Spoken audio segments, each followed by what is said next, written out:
안녕하십니까. 글로벌 모니터 안근모 편집장입니다. 국제금융시장의 최신 이슈를 시각적으로 한눈에 휙둘러보는 휙 서비스입니다. 미국의 물가 오름세가 드디어 꺾이기 시작했습니다. 인플레이션 모멘텀이 정점을 통과한 모습이 뚜렷이 나타났습니다. 지난달 미국의 근원 CPI는 전월비 0.3% 오른 데 그쳤습니다.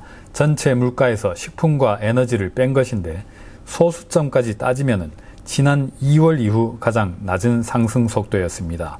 보시는 차트의 노란색 선은 시장의 예상치입니다. 그동안 넉 달 연속해서 예상보다 훨씬 높은 상승세가 이어졌는데 이번에 드디어 예상보다 낮은 물가 오름세가 나왔습니다. 그동안 미국 인플레이션을 주도했던 주범이죠. 보시는 차트는 중고차 가격입니다. 보시듯이 7월 들어서 거의 오르지 못한 채 횡보했습니다. 매달 10% 안팎씩 뛰던 것이 7월에는 전월비 0.2%로 상승 속도가 뚝 떨어졌습니다. 경제 재개방과 관련된 여타 항목들 역시 대체로 안정되는 모습이었습니다. 보시는 차트는 블룸버그 이코노믹스가 그린 겁니다. 미국 소비자 물가 전월비 상승률에 어떤 항목들이 얼마나 기여했는지 보여줍니다. 흰색 막대, 물가 급등세를 주도했던 재개방 관련 6개 품목의 기여도가 7월 들어서 눈에 띄게 작아졌습니다. 오히려 분홍색 막대, 에너지의 물가 영향이 더 커져 있습니다. 기름값이 좀 문제라는 거죠. 금융시장이 즉각 반응했습니다. 보시는 차트는 미국 국채 10년물 수익률입니다.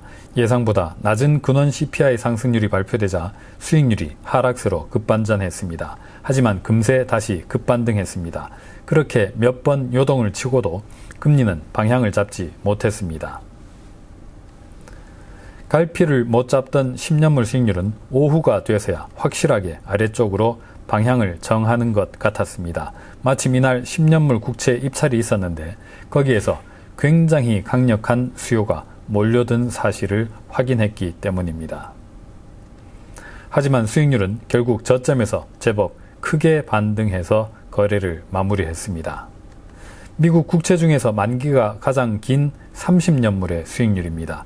인플레이션에 가장 민감합니다. 역시 요동을 쳤습니다. CPI가 발표됐을 때 10년물 입찰 결과가 또 나왔을 때 각각 큰 변동을 일으켰습니다. 하지만 이 채권의 수익률은 결국 거의 오름세로 마감했습니다.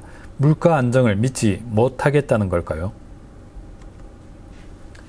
미국 국채 5년물 수익률은 하락 반응이 아주 뚜렷했습니다. 이 채권은 만기가 5년이라서 연준 금리 정책 전망뿐만 아니라 양적 완화 정책 전망도 수익률에 입체적으로 잘 반영합니다.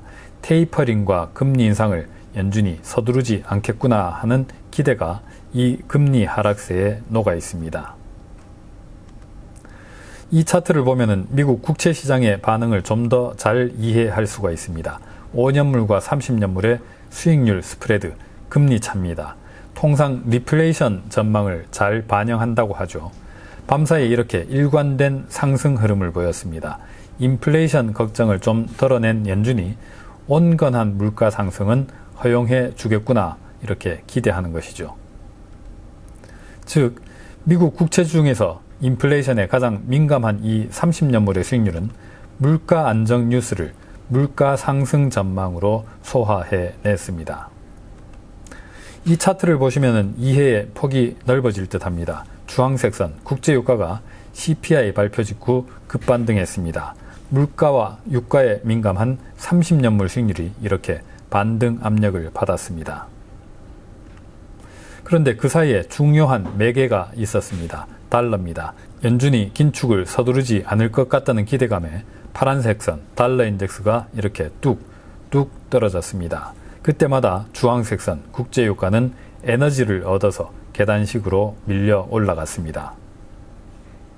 물가 안정 안도감이 물가 상승 전망을 다시 이끌어냈다. 이렇게 정리해 볼 수 있겠습니다. 그래도 어쨌든 심각한 인플레이션 압력에서는 좀 벗어난 듯합니다. 오늘은 여기서 마치겠습니다. 감사합니다.